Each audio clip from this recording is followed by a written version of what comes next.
This is a 1999 Mitsubishi 3000GT VR-4, and it was one of the coolest cars of the 1990s. That seems almost unthinkable now, considering that Mitsubishi is barely hanging on to the North American market for dear life, but this was one of the ultimate sports cars of the 90s. And today, I'm going to take you on a tour of it. I've borrowed this 3000 GT from a viewer here in Pennsylvania, and I chose this one because it is the ultimate example. The final model year in the best color with that ridiculous wing, which was only on the 1999 models. Now, back in 1999, this thing started at just under $45,000, which translates to about $67,000 in today's money, an unthinkable amount of money to pay for a Mitsubishi today. So today I'm going to show you what you got when you spent almost 70 grand on a Mitsubishi 20 years ago. First, a little history. Now, the 3000 GT came out in the early 1990s at a time when all of the Japanese brands had crazy sports cars. There was the Mazda RX-7, the Toyota Supra, the Nissan 300ZX, Honda had the Acura NSX, and Subaru even joined in with the SVX. But the 3000 GT was one of the coolest, and specifically the VR-4. This car had a 320 horsepower twin-turbo V6, and you could only get the VR-4 with a 6-speed manual. Amazingly, Mitsubishi also sold a convertible version of this car with a retractable hardtop called the Spider. The VR-4 Spider started just under $70,000 in 1990s money, which translates to just over $100,000 today. Imagine paying $100,000 for a Mitsubishi. It sounds crazy, but back then, these Japanese sports cars were considered serious cars, and they were worth serious money. Now, interestingly, the 3000 GT also had a Chrysler version, as a lot of Mitsubishi models did in the 1990s. It was also sold with heavily reworked styling as the Dodge Stealth. But the 3000 GT is the one to review, and so today I'm reviewing it. First, I'm going to take you on a tour and show you all of the quirks and features of the 3000 GT VR-4. Then I'm going to get it out on the road and drive it, and then I'm going to give it a Doug score. And for more of my thoughts on the 3000 GT, click the link below to visit autotrader.com/oversteer, where I've also compiled a list of some pristine 1990s Japanese sports cars currently listed for sale on AutoTrader.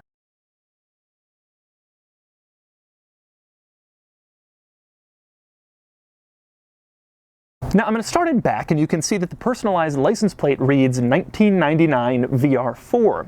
The model year is more important than you might realize. The 3000 GT came out in the early 90s, and it competed with all those Japanese sports cars throughout the 90s, but by 99 they had all been canceled. The Supra, the 300ZX, the SVX, they had all gone away years earlier. Only the 3000 GT soldiered on to 99, along with the Acura NSX, which was sort of in a different league. Now the interesting thing is, 1999 is the rarest model year of this car. Mitsubishi sold only 287 VR-4s in the United States in 99, and this is one of the 287. Weirder than that is the fact that Mitsubishi made some surprising updates to the car for 99. Despite the fact that they were making so few, they changed around some styling, and they added the wing. All of the 1999 VR-4s have this crazy looking wing. It looks like some sort of weird aftermarket wing, but in fact Mitsubishi installed this wing on all of the 1999 VR-4s, and only the 1999 VR-4s. They went to the trouble of creating this huge wing for just 287 vehicles. Now, because of the ridiculous wing and the low production numbers, I strongly suspect it will be the 1999 models that gain dramatically in value someday, and so apparently did the original selling dealer. This is the original window sticker from when this car was sold new by Dennis Mitsubishi in Columbus, Ohio. You can see the MSRP is $45,669, but Dennis Mitsubishi tacked on a $5,000 market adjustment to this car, pushing the price to almost $51,000, which is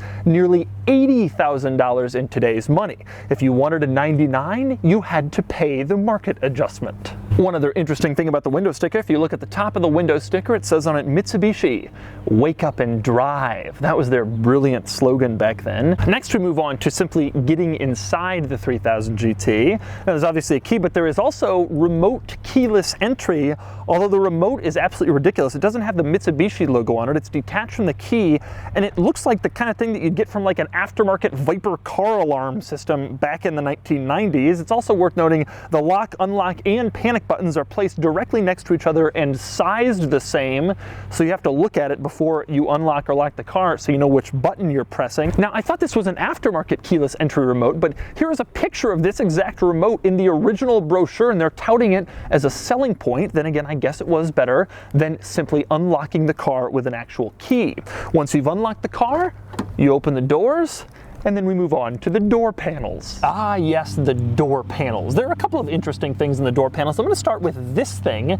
Now, in modern sports cars, you'd have like carbon fiber trim on the door panels, and this thing, there's this like piece that sticks out, and it's covered with plush leather randomly for some reason, but only this little piece, not anything on the rest of the door panel. That would never fly today, but it's interesting to see they were doing that less than 20 years ago.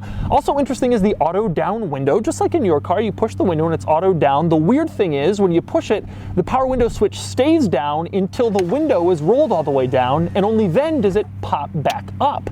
I've made fun of this on the Mazda RX-7, the Mitsubishi Eclipse. Apparently this was fairly common in 90s Japanese cars. The other interesting thing about the door panel is the color. Now, you could choose apparently two different interiors, black or tan on this car. This one has the tan interior, but all of the dashboards were black. So if you got the tan interior, you got tan seats, you got a tan carpeting, and then a tan door panel, but the dashboard is black. So when the door panel and the dashboard come together, they sort of flow into each other, but they're completely different colors. Obviously, this would never fly today. They'd find some way to mix the two colors, or if you got a tan interior, you would just get a tan dashboard.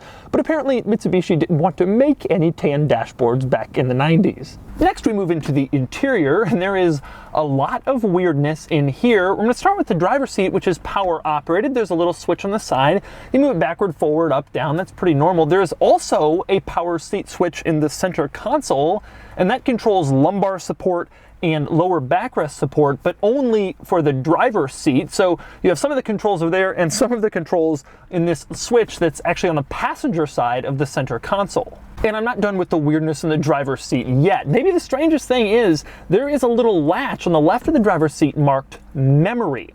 When you have the backrest in the position you want it in, pull that latch and then it will remember. And what that means is when you pull the backrest forward to get someone in the rear seat, and then you push the backrest back, it remembers what position you had it in, and it goes back into that position. I've seen memory seats before in a lot of cars, but I've never before seen a car where the memory system was a latch. It's very interesting and surprisingly useful. And speaking of unusual controls, we now move on to the steering wheel. You'll notice the steering wheel has on it 5 or 6 buttons, but these buttons are not placed in the normal area like where your thumbs would be. Instead, they're in the bottom center of the steering wheel. These are your radio controls. So if you're driving along and you want to change the stereo volume, you just kind of move your hand all the way to the bottom and push volume and then move it back up on the steering wheel. It's a very strange placement, but that's what they did. Now, since those buttons on the steering wheel are audio controls, you might be wondering where exactly the cruise controls are, since those are usually buttons on the steering wheel, and that is an excellent question. As it turns out, to turn on and off the cruise control, you flip a little switch located in front of the gear lever in the center console, which is a very strange place for the cruise control. You make the rest of the cruise control adjustments in a little stalk coming off the steering wheel, which is a little bit more standard. When you want to go to turn off, you reach back into the center console and flip the switch. And speaking of that cruise control switch, right above that is the radio, which looks pretty standard, and actually it is pretty standard. Nothing especially unusual here, except on the tape deck it says Mitsubishi Motors and has the Mitsubishi logo, pretty standard, but it also says FM diversity, and then below that, auto metal. I get no idea what that means, and I'm pretty sure that neither does Mitsubishi. Above the stereo, we have the climate controls, and the climate controls in this car have several unusual aspects. The most unusual, and by far the most annoying, is that every time you push anything in the climate controls, they beep. You want to turn them on? Beep. You want to turn them off? Beep. Take a listen to just how annoying this is.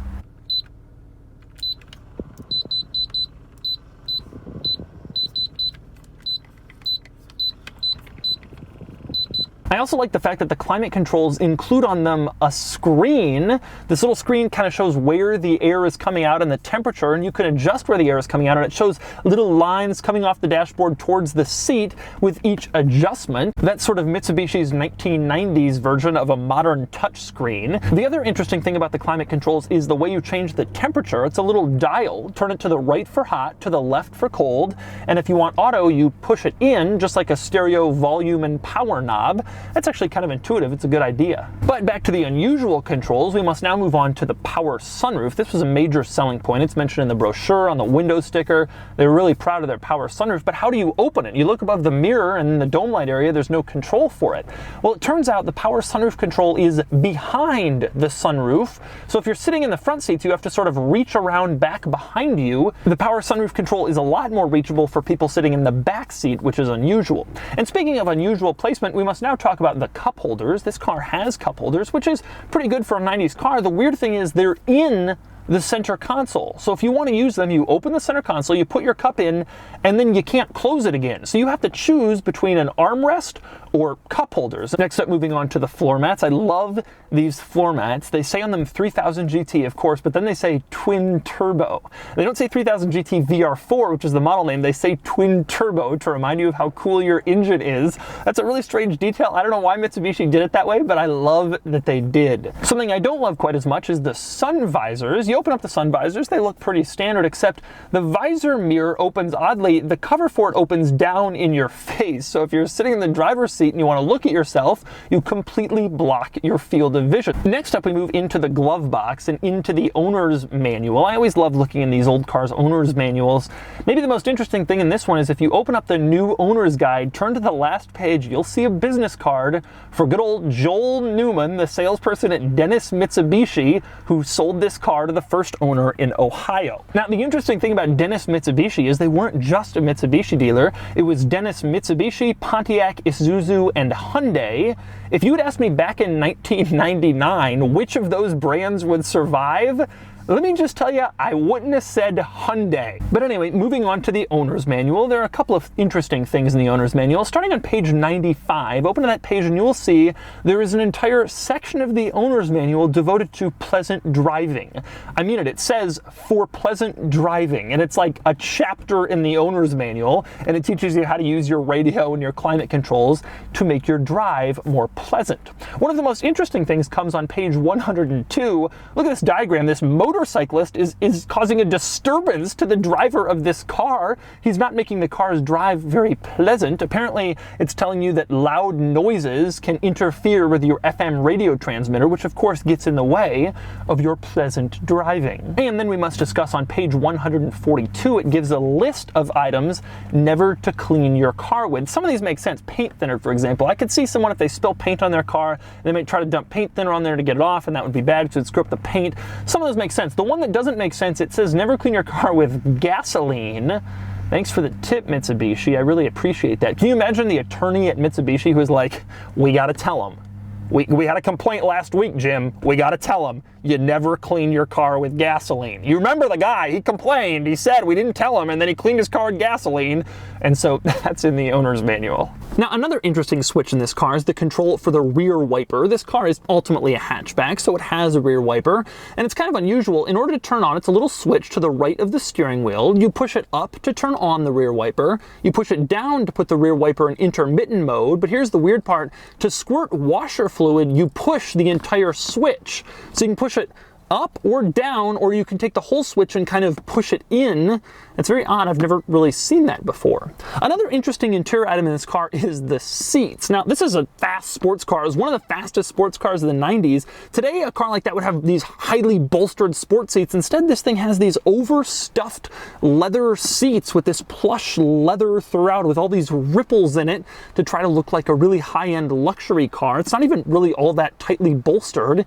You won't really find seats like this in any modern sports car. And speaking of the seats, I guess we must now discuss getting in the back seat. Yes, the 3000 GT has a back seat, and getting into it is unusually easy, actually. You just pull a little lever on the passenger seat, and then it moves the backrest forward and the seat bottom forward surprisingly quickly and automatically. Then there's actually a lot of room for basically anybody to be able to climb back here, although it isn't necessarily a desirable place to be. And I'm in the back, pull the seat back, and as you can see, well, there's not really a lot of room, but nonetheless, I'm back here. Now, there are a couple of interesting things about the back seats, one of which is they are true bucket seats. Take a look at them. They like curve all the way down, so when you're sitting on them, it really feels like you're sitting in them.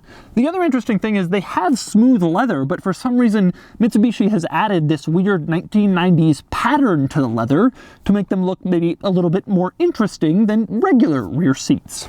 Climbing out of the back, it's not the easiest process.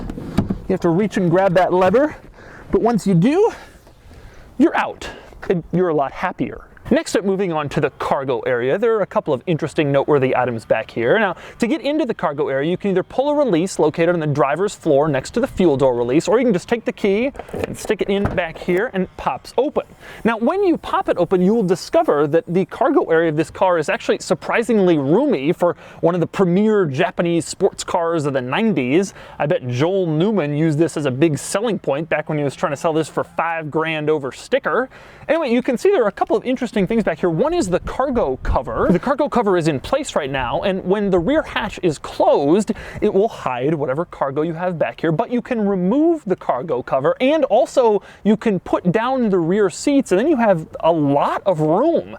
You could go around transporting TVs and furniture in the back of your 3000 GT. The other interesting thing back here is the CD changer. It's over on the side of the cargo area, and it is lined in cloth. You would never even know it's there, but when you want to change your CDs, you sort of tug on it and then it is presented to you. You eject the magazine, change the CDs, you can put it back, and obviously you can control it from the head unit in the front seats. Next, moving on to the exterior of the 3000 GT, I want to talk styling. Now, the 90s were generally a time of fairly restrained car styling, especially compared to now, but this car was a major exception. It was one of the most over-styled 90s cars with its general look and that giant wing. One of my favorite styling details is down here. You have this sort of giant line leading up to these aerodynamic holes in the side of the car, except when you actually look closely at them, the holes themselves are tremendously small. You can barely stick your finger in them, and when you go around and look at where they end up, it's right behind where they start, and there's just 4 little holes where they come out. I can't imagine this served any real aerodynamic purpose, but it was there to certainly look cool. Next up, another interesting styling element in this car was the wheels, for 2 reasons. Number one, they are gigantic, and I'm not just saying that. These are 18-inch wheels, and that was huge back in 1999. Nobody was even close to 20-inch wheels. Putting 18s on a sports car was a big deal, and they attracted a lot of attention. And if the size of the wheels didn't attract your attention, then how about the fact that they are finished in chrome? This wasn't an option. All the 99 VR4s had chromed wheels long after almost everybody else stopped doing them. Mitsubishi was still doing chrome. They really went with the overall look-at-me styling and appearance of this car. Another interesting exterior item is back here. That would be the antenna. When you turned on the radio in this car, it did what a lot of 90s cars did. The antenna would automatically extend and sort of reach for the sky for better radio reception. Next up, moving on to the front of the 3000 GT, I want to talk headlights. Now, the early 3000 GT models had pop-up headlights, like a lot of sports cars from that era, but in the middle of the 3000 GT's model run, Mitsubishi replaced them with fixed headlights like you see here once they realized that pop-ups were no longer cool. Next up, moving under the hood, take a look at the engine. You can see that even though this car isn't really all that old, there's no plastic cover covering up all the cool stuff. You can really see everything, and it's kind of neat to look at. Now, like I mentioned before, this is a twin-turbo V6 with 320 horsepower, but that 320 horsepower is kind of controversial. You see, back in the 90s in Japan, all these Japanese car companies were making all these high-performance sports cars, and they all came to a gentleman's agreement that they wouldn't say their cars had any more than 276 horsepower in order to prevent some dangerous horsepower escalation that could lead to people getting killed. So in Japan, this was sold as the Mitsubishi GTO with virtually no modifications from the US model, and in Japan it had 276 horsepower. Then they sold it here as the 3000 GT with the same engine, same transmission, same everything, except it had 320 horsepower, which gives you a better idea of what it was actually making in Japan, even though they claimed it had only 276 horsepower. Most of the Japanese high-performance sports cars of this era had sort of similar situations. One other interesting mechanical item in the 3000 GT, this car has rear wheel steering. So it has 4-wheel steering, and when you're driving around, it activates at over 30 miles an hour. If you're on a tight corner or something and you're going over 30, the rear wheels will steer just a little bit in order to provide you with better cornering. Now, that's a really cool feature, and it did help the handling of this car, but it didn't help the curb weight. This car was known, even at the time, for being incredibly heavy. It has 4 seats, leather, a lot of features, power sunroof. It has this big twin-turbo V6 engine, all-wheel drive, rear-wheel steering. As a result, this car weighed in at a little over 3,700 pounds, which is just massive when you consider it's just a 2-door car, it's relatively small, and being from the 90s, it doesn't have a lot of the modern safety tech that a newer car would have. It doesn't have side airbags, blind spot monitor, infotainment screens, any of that stuff, and yet it still weighed over 3,700 pounds, which was massive in the 90s. As a result, this car always had a reputation of being kind of an overweight, fat Mitsubishi sports car. And finally, I want to talk about the brochure. Now, the owner of this car just happens to have the original 1999 3000 GT brochure. I love going through these old 90s car brochures. They're always ridiculous, and this one is no exception. I'm going to start with the cover. There's an image of the 3000 GT, and then right above that, there's an image of a woman laughing. Of course she's laughing. She's got a 3000 GT, and if you had one, you would be laughing just like her. I guess that was the theory. Now, when you open up the brochure, you get some great stuff in here. On the first page, you get this great 90s ad tagline, "Make the Joneses keep up with you," and there's this couple who's like scuba diving, and they're using their 3000 GT as a scuba car. I guess the implication is that it's practical in addition to sporty. On the next page, I think it's absolutely hilarious that the brochure says, "Look quick." I say that because the base 3000 GT literally did just look quick. It was a tremendously heavy car, and the base model had right around 160 horsepower, and it was front-wheel drive. It did 0 to 60 in like 9 seconds, and all it did was look quick. Finally, at the end, there's the page that details all of the models, and it's kind of interesting to see the base, the SL, that was the mid-level model, had 222 horsepower, and the VR-4. You'll also see that there were only 4 colors in 1999: New Zealand green pearl, Caracas red, glacier white, and Solano black. This one was, of course, Caracas red, which in my opinion was the best color for the 3000 GT, the ad color, the color to get. And so those are the quirks and features of the 3000 GT. Now it's time to get it out on the road and drive it. All right, driving the VR-4. I've never driven a 3000 GT. I have to admit I'm more excited about this than you might think. One thing I've noticed right away is there's not that much room for me. I can put the seat back pretty far, but in terms of headroom, I mean, I have it really low. It only goes this low, and I could easily hit my head up against the ceiling if I want. It's unusual, even despite the fact that I'm tall, it's unusual that I find a car that's really restrictive in terms of headroom, and this one is that. The ride quality is better than I was expecting. This isn't the best road that I'm on right now, and it's soaking it up better than I thought it would. It's not great, but it isn't so bad. I'm actually surprised by that. The wing is just hilarious. You can see it in the camera right there. I can see it in my rear view mirror. It doesn't block my view necessarily, but it does look like I am driving a shopping cart. It's reasonably quiet in here, like barely luxurious. The seat feels very nice. I made fun of them before because they were this overstuffed leather, but it actually feels good. I think the problem is that, you know, it doesn't necessarily really feel like a sports car. All right, I'm gonna give it a little gas here. Whoa. Whoa, wow. Yeah, it's really actually quick. That's not just 90s car quick, that is really modern car quick. The funny thing though there, I'm sure you heard it there, you can't hear anything. 90s cars the exhaust wasn't as big of a component. They didn't want to make their cars too loud. You can't hear anything when it's accelerating. It really is muted. And the fact that it's a V6, that's almost hilarious. You're going that fast, it's like, where's the noise? It goes though. It really goes. I love driving 90s turbo cars because they go in the stupidest way. It was so non-linear. I'm floored at 4,000 RPM third gear. I floor it, nothing happens till 5,000 RPM, at which point it feels like it is going to launch into space. I swear some of these cars, some of these 90s turbo cars are quicker than like modern Ferraris from 5,000 to 7,000 RPM. And then you shift it and it's right back into like slow, slow, slow, fast, fast. The transmission is actually pretty easy. The clutch is light, not light like it's annoying, like you can't feel the catch point, but light enough that it's easy to use. It's sort of that perfect medium. And shifting gears is actually pretty nice. The gear lever slots right into gear. It doesn't feel vague or, you know, you're kind of, there's a lot of play. That's not true. It feels almost like a Porsche in that sense.